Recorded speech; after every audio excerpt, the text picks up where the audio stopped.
Quand vous voyez les autres être négligents, avez-vous si peur de les offenser que vous renoncez à les exposer? Allez-vous jusqu'à les saluer en souriant pour protéger votre relation avec eux? Ceci est-il conforme au principe de la vérité? Quel tempérament corrompu et quel point de vue erroné se cache derrière tout cela? Comment Dieu voit-il ce problème et comment le met-il en lumière? Pour le découvrir, regardez la vidéo de témoignage chrétien « Pourquoi j'ai peur d'exposer les problèmes des autres ». Quand j'allais à l'école, certains de mes camarades de classe étaient assez directs. Quand ils voyaient que les autres avaient tort, ils le disaient sans embâche, offensant souvent les gens qui alors les excluaient. Je me suis dit, ces élèves sont un peu bêtes, n'est-ce pas? Comme on dit, passer outre les défauts engendre une bonne et longue amitié, et il vaut mieux ne jamais frapper au-dessous de la ceinture. Tout voir, mais surtout ne pas tout évoquer. C'est ainsi qu'une personne peut se fondre dans la masse. Si vous êtes trop direct, même sans avoir de mauvaises intentions, les gens réagissent mal ou vous rejettent. Comment se faire des amis ainsi? Donc, lorsque j'interagissais avec les autres, je ne soulignais jamais leurs problèmes. Mes camarades de classe m'aimaient et étaient mes amis, disant qu'il était facile de s'entendre avec moi. Et je pensais avoir une assez bonne humanité. Quand j'ai eu foi en Dieu, j'ai interagi de même avec les frères et sœurs. Je ne soulignais jamais les problèmes des autres. J'estimais qu'être trop direct mettrait les gens mal à l'aise, qu'ils penseraient que je les visais ou voulais exposer leurs défauts, et que cela finirait par anéantir notre relation. Après avoir fait l'expérience d'une révélation et lu la parole de Dieu, j'ai vu que ma façon d'interagir avec les autres allait à l'encontre de la vérité de Dieu. Comment as-tu fait cette expérience et comment as-tu compris cela? C'était en 2015, je faisais du travail vidéo en équipe avec Leslie. Leslie était plus âgée que moi et dans la foi depuis plus longtemps. On était polis l'une envers l'autre. On s'entendait plutôt bien et on n'était pratiquement jamais en conflit. Plus tard, j'ai été élue superviseuse. Un jour, les autres ont signalé que Leslie se montrait négligente, sournoise et fuyante et qu'elle retardait le travail. J'ai eu l'impression que son problème était assez grave. Alors j'ai parlé avec mes collègues qu'il fallait exposer ses problèmes pour qu'elle puisse réfléchir sur elle-même, se repentir et changer. Mes partenaires ont acquiescé et demandé qui devait aller échanger avec Leslie. Je suis restée là sans rien dire, ne voulant pas monter au créneau pour résoudre ce problème. Je me disais, si je signale ces problèmes, va-t-elle alors penser que je la prends pour cible? Comment pourrait-on s'entendre après ça? À ma grande surprise, tout le monde a suggéré que ce soit moi qui le fasse. J'ai eu envie de m'enfuir. Mais si je ne signalais pas les problèmes de Leslie, le travail d'église continuerait à s'en trouver affecté. J'ai donc serré les dents et je l'ai fait. J'ai pris pas mal de temps pour me préparer mentalement, m'encourageant à souligner précisément ses problèmes. Je n'arrêtais pas de répéter dans ma tête ce que j'allais lui dire du début à la fin. Mais quand j'ai vu Leslie, je me suis sentie perturbée. J'ai eu l'impression qu'on m'étranglait et je n'ai pas réussi à dire un mot. Je lui ai alors demandé sur un ton doux, « Ton état est-il bon ces derniers temps? As-tu des difficultés? Pourquoi as-tu réalisé des vidéos si lentement ?» Leslie m'a répondu qu'elle s'était inquiétée que son fils n'aille pas à l'école si bien que son travail avait été retardé. J'ai pensé. Elle dit qu'elle a des difficultés. Si je l'expose parce qu'elle se montre négligente, sournoise et fuyante, va-t-elle penser que je suis trop sévère et que je la prends pour cible? Si notre relation se dégrade, nos rapports seront bien plus gênants. À cette pensée, je n'ai pas signalé ses problèmes. Je l'ai simplement réconfortée et j'ai brièvement passé en revue l'état de son devoir. A-t-elle reconnu ses problèmes grâce à l'échange que vous avez eu? Comme elle n'avait aucune véritable connaissance d'elle-même, Elle a continué à être négligente dans son devoir. Il y a eu de nombreux problèmes dans ces vidéos. J'ai compris que les problèmes de Leslie étaient graves et qu'elle devrait être renvoyée si elle ne changeait pas. Plus tard, j'ai à nouveau échangé avec elle. Je me suis dit que cette fois-ci, j'allais vraiment signaler ses problèmes. Mais les mots sont de nouveau restés coincés dans ma gorge. Je me suis demandé de quelle manière je pouvais lui dire sans la gêner, tout en lui faisant prendre conscience de ses problèmes et sans qu'elle pense que je l'attaque ou qu'elle se mette à avoir des préjugés contre moi. Je lui ai demandé avec beaucoup de tact. « Pourquoi es-tu sans cesse négligente dans ton devoir ?» Leslie m'a alors avoué céder parfois à son penchant charnel pour la lecture de romans et négliger ses devoirs. Contrariée, elle a éclaté en sanglots en disant cela. Je me suis dit, elle traverse une période difficile. Si je lui dis qu'elle se montre sournoise et fuyante, sera-t-elle capable de le supporter? Il vaut mieux ne rien dire. De toute façon, elle a reconnu son problème. Elle devrait s'améliorer maintenant. Je me suis donc montrée compréhensive envers son état et je l'ai incitée à faire plus d'efforts dans son devoir. Si tu n'avais pas souligné la nature et les conséquences de sa négligence, elle n'allait pas pouvoir gagner de compréhension d'elle-même ni résoudre son problème. En effet. Après ça, elle est restée impénitente. Sa façon peu rigoureuse d'aborder les choses a empiré et elle a été renvoyée. Je n'ai pas réfléchi sur moi-même et cette histoire n'est devenue qu'un souvenir. Alors comment en es-tu venue à te connaître toi-même? Plus tard, j'ai lu ces paroles de Dieu qui m'ont donné une certaine compréhension de mon état. Dieu Tout-Puissant dit : le comportement des gens et la façon dont ils traitent les autres doivent être fondés sur les paroles de Dieu. C'est le principe le plus fondamental de la conduite humaine. Comment les gens peuvent-ils pratiquer la vérité s'ils ne comprennent pas les principes de la conduite humaine? Pratiquer la vérité, ce n'est pas dire des paroles creuses et crier des slogans. Quoi que l'on puisse rencontrer dans la vie, tant que cela implique les principes de la conduite humaine, des points de vue sur les événements ou la question de l'accomplissement de son devoir, on est confronté à un choix et l'on doit chercher la vérité, chercher une base et un principe dans les paroles de Dieu, puis trouver un chemin de pratique.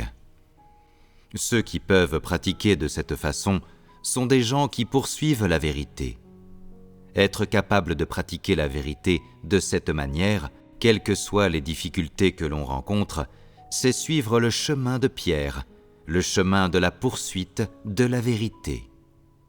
Par exemple, quel principe doit-on suivre quand on interagit avec les autres?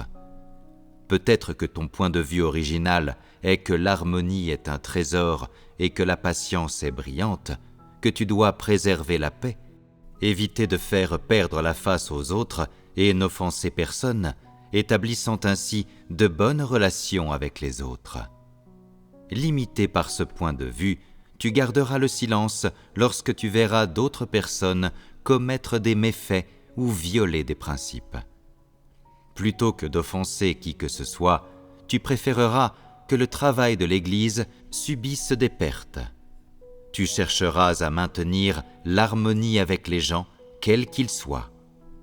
Tu ne diras que des choses qui plairont aux autres, en ne pensant qu'à protéger leurs émotions et à leur sauver la face. Même si tu trouves que quelqu'un a des problèmes, tu feras preuve de tolérance. Dans son dos, tu t'exprimeras peut-être, mais face à lui, tu préserveras la paix et maintiendras votre relation. Que penses-tu d'une telle conduite? N'est-ce pas celle d'une personne complaisante? N'est-ce pas une conduite assez fuyante? C'est une violation des principes de conduite. N'est-il donc pas indigne d'agir de cette manière? Ceux qui agissent ainsi ne sont pas de bonnes personnes. Ils ne sont pas non plus nobles. Peu importe combien tu as souffert et le prix que tu as payé, si tu te conduis sans principe, alors tu as échoué et tu ne rencontreras aucune approbation devant Dieu. Il ne se souviendra pas de toi et tu ne lui feras pas non plus plaisir. Amen. Amen. Cette parole de Dieu m'a fait comprendre que quoi qu'il se passe dans ma vie, dès lors que cela impliquait des principes de conduite ou une vision des choses, je devais chercher les principes de la vérité. Jusque-là, je n'avais pas osé souligner les problèmes des frères et sœurs, et j'avais cru qu'il n'y avait pas de mal à ça. Je m'étais dit que tant qu'on s'entendait bien et qu'on ne se disputait pas, tout allait bien. J'ai lu que Dieu dit « Peu importe combien tu as souffert et le prix que tu as payé. Si tu te conduis sans principe, tu as échoué et ne rencontreras pas d'approbation devant Dieu. Dieu ne se souviendra pas de toi et tu ne lui feras pas non plus plaisir. » Ces paroles m'ont énormément touchée. On avait peut-être l'impression que je ne faisais rien de mal, mais j'avais sans cesse peur d'offenser les gens et je n'osais jamais signaler honnêtement les problèmes des autres. Même si je voyais un problème qui m'irritait intérieurement, je restais tout sourire avec ces gens. Et donc, des problèmes qui auraient dû être résolus ne l'étaient pas, et le travail d'église subissait des pertes. Dieu dit que ces personnes sont fourbes et sans principe dans leur conduite. J'ai pensé à comment j'avais géré l'incident avec Leslie. J'étais consciente qu'elle se montrait sournoise et fuyante et qu'elle affectait l'avancement du travail. Mais j'avais peur de la chagriner en étant trop directe. Elle pourrait me juger trop sévère et devenir partiale à mon égard. J'avais peur qu'elle rejette ce que je disais et qu'elle me fasse la tête. Nos rapports deviendraient embarrassants. Voulant protéger notre relation, je craignais de dire quelque chose pour l'exposer ou la traiter. Je voyais que son problème de négligence ne faisait qu'empirer, et j'étais en colère. Mais quand j'échangeais avec elle, ayant peur de la contrarier, je n'osais pas évoquer ou exposer son problème. Mais quelques remarques inoffensives ne faisaient qu'effleurer le sujet. Et j'allais même jusqu'à la réconforter malgré tout. En tant que superviseuse, ne pas exposer ou résoudre les problèmes perçus signifiait que j'étais irresponsable et gravement négligente. J'ai finalement vu que, depuis le début, j'avais joué la gentille fille vis-à-vis des autres. Pensant que me montrer prévenante et compréhensive, c'était être une bonne personne. Ce n'est qu'une fois que les faits ont été révélés que j'ai changé ma façon de me voir. J'avais vu le problème de Leslie, mais je ne l'avais pas signalé. Leslie ne voyait donc pas l'essence ou les conséquences de son problème. Sa vie en pâtissait et ça nuisait au travail de l'église. J'avais été égoïste, sournoise et malhonnête. Comment dire alors que j'avais une bonne humanité ? Avant, je pensais qu'être compréhensif et indulgent dans ses interactions avec les autres était avoir une bonne humanité. Mais grâce à la révélation de la parole de Dieu, j'ai compris que bien s'entendre avec tous superficiellement n'est pas avoir une bonne humanité. Avoir une bonne humanité, c'est s'en tenir au principe de la vérité et protéger le travail de l'Église quand il se passe quelque chose. Oui. Plus tard, dans une réunion, j'ai lu la parole de Dieu analysant « Ne jamais frapper en dessous de la ceinture » et « Passer outre les défauts de bons amis engendre une longue amitié ». J'ai alors su que j'avais rechigné à signaler les problèmes des autres parce que j'avais été influencée par ces idées. Dieu Tout-Puissant dit: dans les philosophies de vie, il existe cette maxime. Passer outre les défauts de bons amis engendre une longue et bonne amitié. Cela signifie que, pour préserver une relation amicale, il faut garder le silence sur les problèmes de son ami, même si on les voit clairement. On doit respecter le principe selon lequel il ne faut pas porter atteinte à la dignité d'autrui, ni exposer ses lacunes. Les gens doivent se tromper l'un l'autre, se cacher l'un de l'autre, s'engager dans des intrigues l'un avec l'autre, et bien qu'ils sachent avec une clarté limpide quel genre de personne est l'autre, ils ne le disent pas ouvertement, mais emploient des méthodes astucieuses pour préserver leurs relations amicales. Pourquoi voudrait-on préserver de telles relations ? Il s'agit de ne pas vouloir se faire d'ennemis dans cette société, au sein du groupe, ce qui reviendrait à se soumettre souvent à des situations dangereuses. Comme tu ne sais pas de quelle manière quelqu'un te fera du mal après que tu as exposé ses défauts ou que tu l'as blessé et qu'il est devenu ton ennemi, et que tu ne souhaites pas te mettre dans une telle situation, tu emploies ce principe des philosophies de vie qui circulent. Ne frappez jamais en dessous de la ceinture et ne faites jamais de reproches.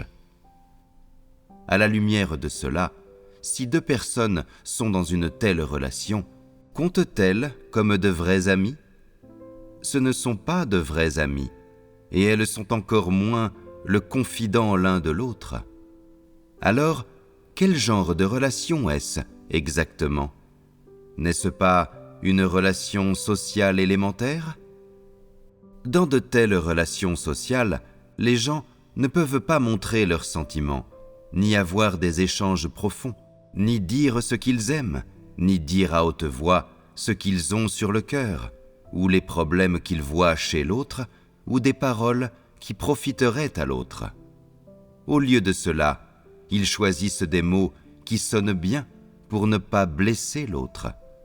Ils ne souhaitent pas se faire d'ennemis. Le but est d'empêcher les gens autour de soi de constituer une menace. Quand personne ne les menace, ne vivent-ils pas dans une relative aisance et paix ? N'est-ce pas le but des gens en promouvant l'expression « ne frappez jamais en dessous de la ceinture et ne faites jamais de reproches » ? Il s'agit clairement d'un mode d'existence reposant sur la ruse et la tromperie, avec un aspect défensif, et dont le but est l'autopréservation. Les gens qui vivent ainsi n'ont pas de confidents, pas d'amis proches à qui ils puissent dire quoi que ce soit. Ils sont sur la défensive les uns vis-à-vis des autres, calculateurs et stratégiques, chacun tirant de la relation ce dont il a besoin. N'est-ce pas ? À la base, ne jamais frapper en dessous de la ceinture et ne jamais faire de reproches vise à éviter d'offenser les autres et de se faire des ennemis, à se protéger en ne faisant de mal à personne. Il s'agit d'une technique et d'une méthode qu'on adopte pour éviter d'être blessé. En regardant ces multiples facettes de l'essence, l'exigence faite à la vertu des gens de ne jamais frapper en dessous de la ceinture et ne jamais faire de reproches, est-elle un noble principe ? Est-ce positif ? Non. Alors, qu'est-ce que cela enseigne aux gens ? Que tu ne dois pas contrarier ni blesser qui que ce soit, sinon c'est toi qui finiras par être blessé. Et aussi que tu ne dois faire confiance à personne. Si tu blesses l'un de tes bons amis, cette amitié commencera doucement à changer.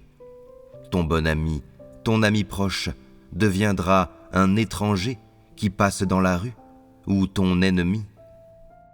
Quel problème peut-on résoudre en enseignant aux gens de cette manière ? Même si, en agissant ainsi, tu ne te fais pas d'ennemis, et même si tu en perds quelques-uns, est-ce que cela amènera les gens à t'admirer, à t'approuver et à te garder toujours comme ami ?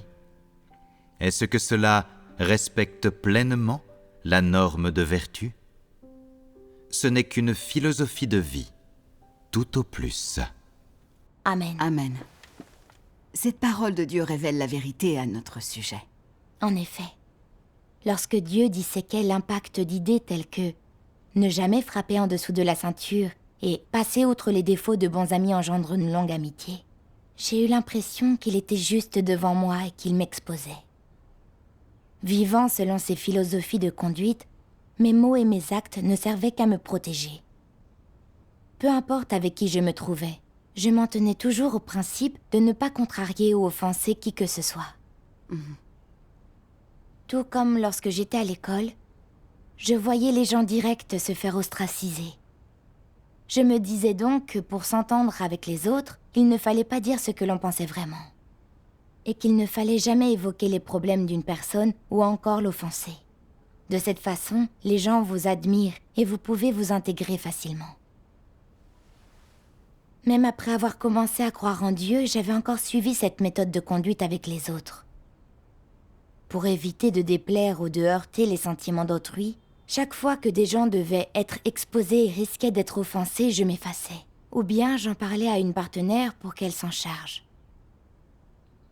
Parfois, quand je devais échanger, je ne faisais que des remarques anodines adaptées à la situation. Si bien que bon nombre de problèmes n'étaient pas résolus à temps. Pour moi, les philosophies mondaines comme passer outre les défauts de bons amis, engendre une longue et bonne amitié, étaient des critères pour savoir comment me comporter. Je ne disais jamais à personne ce que je pensais vraiment, et je devenais fausse et malhonnête. Je me disais que maintenir de bonnes relations et bien m'entendre avec tout le monde amènerait les gens à m'aimer. Je gagnerais ainsi leur approbation. Si un jour j'allais à l'encontre des principes dans mes dires ou mes actes, les gens passeraient l'éponge et je sauverais la face. J'ai vu que j'étais sans principe dans mes interactions. Je voulais juste que tout le monde soit content et sourie et que personne n'expose les défauts de quiconque. Je ne perdrais alors jamais la face et je conserverais mon statut et mon image. N'essayais-je pas de gagner la confiance des gens et de les utiliser? Je paraissais peut-être aimable, affable et empathique, mais en fait, je poursuivais mes propres objectifs inexprimés. J'étais malfaisante.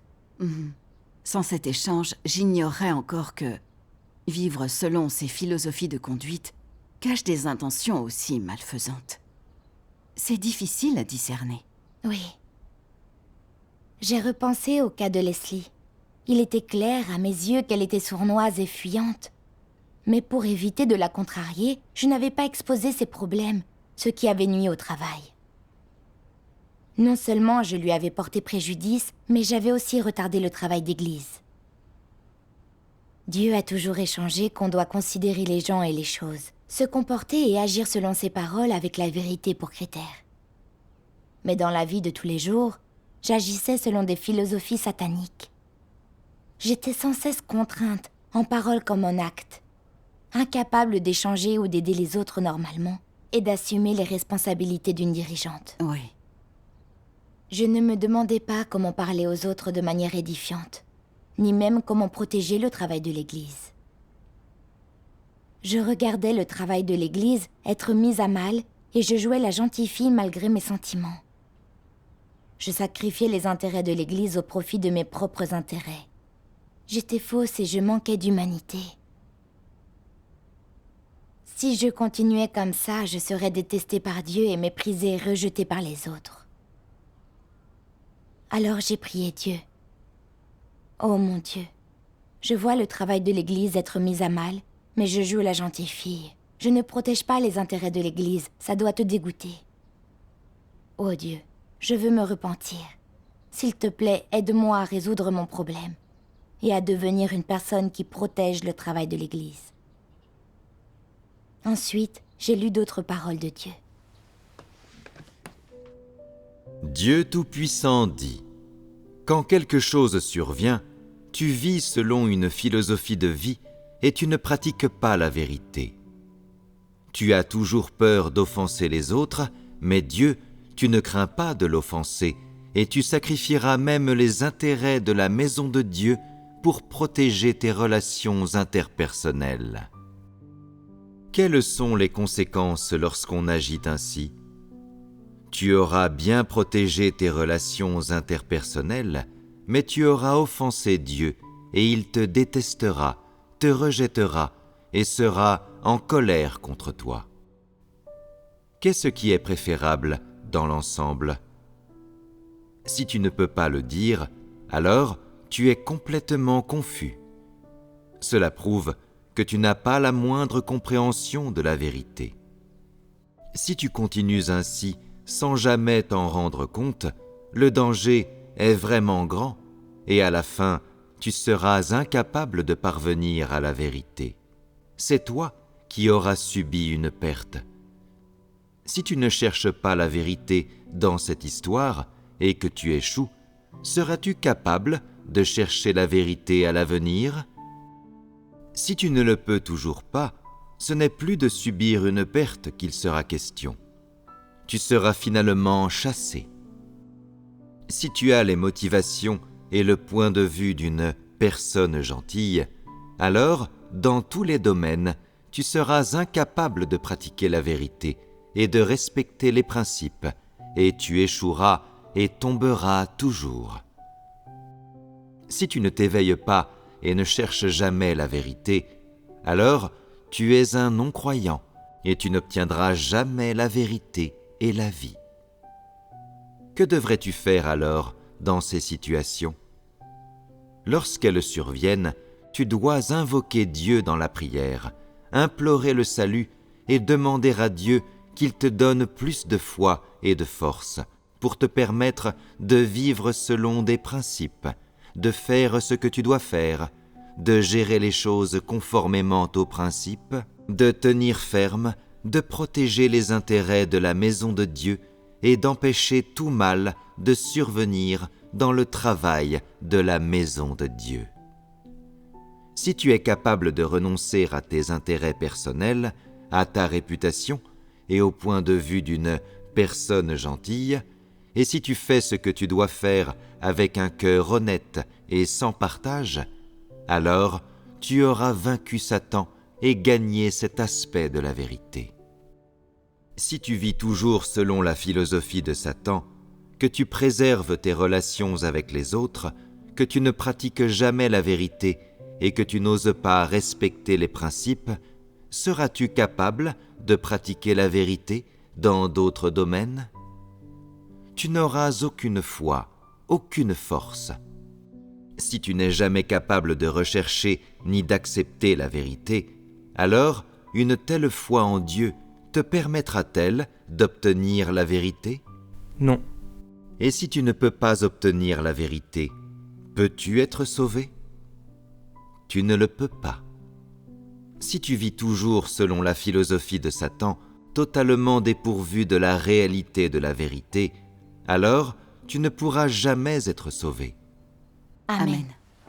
Cette parole de Dieu m'a fait comprendre que mes principes avaient toujours été de préserver mes relations et de ne jamais me faire d'ennemis au lieu de pratiquer la parole de Dieu. Quand quelque chose n'était pas conforme à la vérité, je cédais, simplement, et je le tolérais, voulant protéger mes relations avec les autres. Et je vivais donc dans un état de sécurité. J'ai vu que je prenais le chemin de la modération, que j'étais dépourvue de principes. Dieu nous demande de parler et d'agir selon sa parole, d'aimer ce qu'il aime, de détester ce qu'il déteste et de distinguer le bien du mal.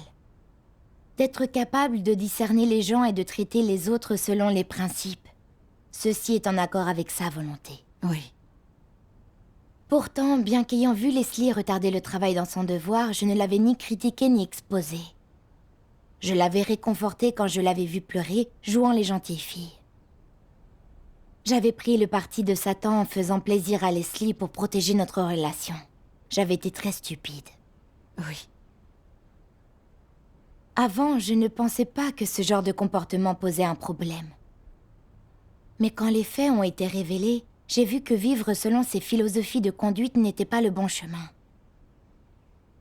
J'étais superviseuse, mais j'avais toujours peur d'offenser les gens. Je n'osais pas signaler les problèmes ni échanger pour les résoudre, et donc des difficultés apparaissaient en permanence. Ce n'était pas faire un travail réel, c'était résister à Dieu. La nature de ce problème est vraiment grave. Vivre selon des philosophies sataniques sans pratiquer la vérité ne fera que perturber le travail de l'Église et amènera Dieu à te bannir. Oui. Plus tard, j'ai trouvé un chemin de pratique dans cette parole de Dieu.